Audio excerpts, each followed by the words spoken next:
Hey guys, welcome back to Tuesday. Every Tuesday, 3 vendors in Tamriel change what they carry, and we're going to check it out and see what to buy and maybe what to avoid. Let's start in the Scholarium. Have you scribed that? Every week we have scripts. We have Bound Affix Script Interrupt, adds interruption effect. Bound Focus Script Poison Damage, adds poison damage. And Bound Signature Script Knight's Valor, adds improved use of bash or blocking. Let's head over to the Telvar Merchant. We've made our way into the sewers. Let's see what the Telvar Merchant has. First up, we have Western Skyrim treasure maps. I would not buy these at 6,000 Telvar, but if you're curious, Western Skyrim brings us Eternal Vigor, Venomous Smite, and Winter's Respite, as well as a chance for Ancestral Reach motif leads. Our scripts, we have Bound Affix Script Defile, adds Defile, a debuff reducing healing received. Bound Focus Script Generate Ultimate, adds Ultimate Generation. Bound Focus Script Trauma, adds Healing Absorption. And Bound Signature Script Gladiator's Tenacity, adds damage reduction. We have Fragment of the Maw, which is one of 6 pieces of Force Shock Wildburn. This one drops off the final boss in the Maw of Lurkaj trial. If you don't run trials, this might not be a horrible one to get, but remember, it is a guaranteed drop if you do run the trial, and it will drop on normal as well. Our leads, we have Fire Scourge Band. This is part of Mark and Ring of Majesty and drops from Deadlands dailies. Now, a lot of people probably aren't running Deadlands dailies right now.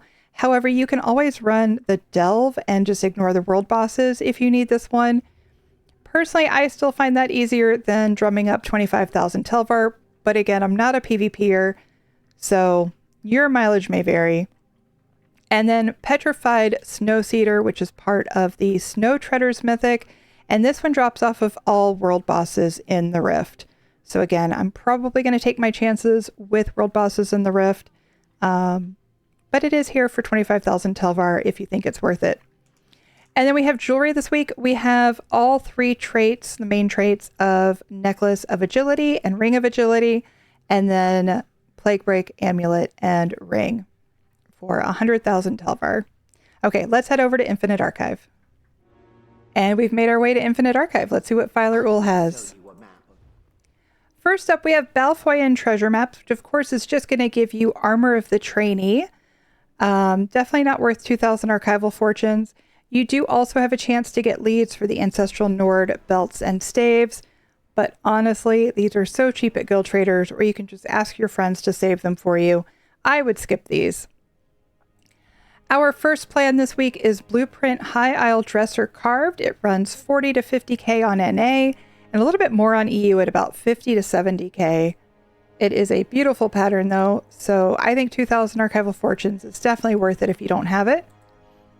Blueprint Solitude Table Square Ornate runs about 50 to 65k, both on NA and EU.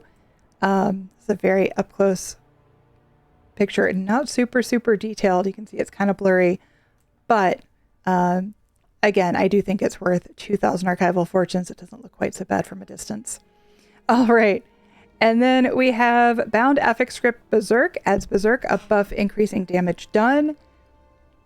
Bound Focus Script Bleed Damage, adds bleed damage. Bound Focus Script Immobilize, adds an immobilization effect. And Bound Signature Script Crusader's Defiance, add removal of debilitating effects. Next, we have the Pirate Skeleton Shoulder. I don't think this is worth it. Personally, I typically have enough keys that I can just buy this when it's available. I use 1 key at a time, though. I don't use 50. I typically have the shoulder I want way before I hit 50. In fact, last night I snagged the, I think it was the Coral Airy shoulder after 5 keys. So if you disagree, let me know in the comments, but I don't think that's worth it. All right, next up, Companion Equipment Medium Armor. Again, I don't suggest these. When you buy them this way, they are bound, so you can't sell any that you don't want, and you're at the mercy of RNG as to what trait you get. So if you have tons of Archival Fortunes, it's not a horrible thing to spend money on, but it wouldn't be my priority. Our final plan this week is Diagram Breton Candelabra Formal, which runs about 17 to 25K on PCNA and EU. And it is a beautiful candelabra. While it is Breton, it would fit in any housing arrangement. Next, we have Disgusting Spoils. Consume 25 Disgusting Spoils to unlock the Scheming Skeever's Achievement and the Malographic Skeever Pet. These I typically don't find worth it. At 3,000 archival fortunes apiece, if you were to buy them all this way, that would be 75,000 archival fortunes just to get a pet. They are guaranteed if you do your dailies often enough. They come in a curated order. I believe the pet is second, but I'll put that up on the screen. Next, we have Fragment of the Scrivener. This is one of 5 fragments for Annulment Vibrant Yellow. Of course, this one drops off the final boss in Scriveners, which is a DLC dungeon. It is a guaranteed drop, so if you run dungeons, you can get it on normal, but if not, it is here for 5,000 archival fortunes. Our first book this week is Havocrel Strangers from Oblivion. This one drops out of Scrivener's Hall. However, you need to have read the book Out in the Wild, The Eidetic Memory, from Rock Grove Trial. It's in the Zanmir corridors. Now, there is a way around this, because you can't buy this or find it in Scrivener's Hall without having read the book. But you don't have to go to Rock Grove to do it. You can go to a friend's house if they have this book to read it. If you are on PCNA or PCEU, my house is open. Just Spans Guildhall, listed under Spantifical, and you can go read it in the greenhouse. Don't mind the mess.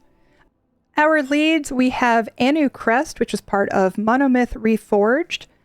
This one drops out of the public dungeon in Greenshade, Rulanul's Fall, off of the group event. Not a horrible one to get. And then Wildsmith Anointing Decoction.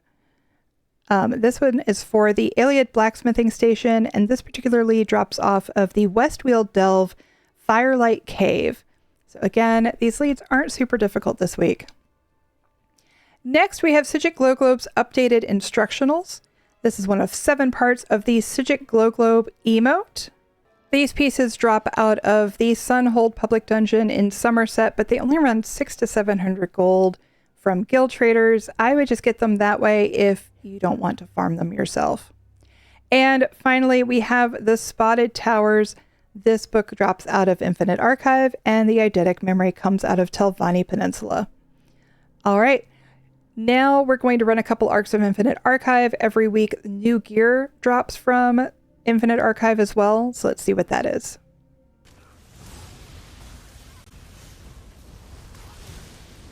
That was beautiful.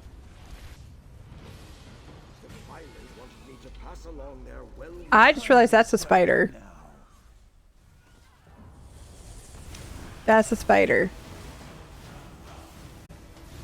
I don't like. Nice. Oh, he gave a little woof at the end. That was kind of sad. After a couple arcs of Infinite Archive, it looks like we have gear dropping from Craglord.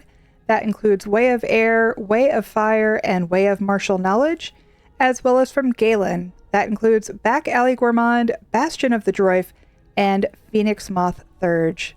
That's going to do it for this week. We'll see you in the next one.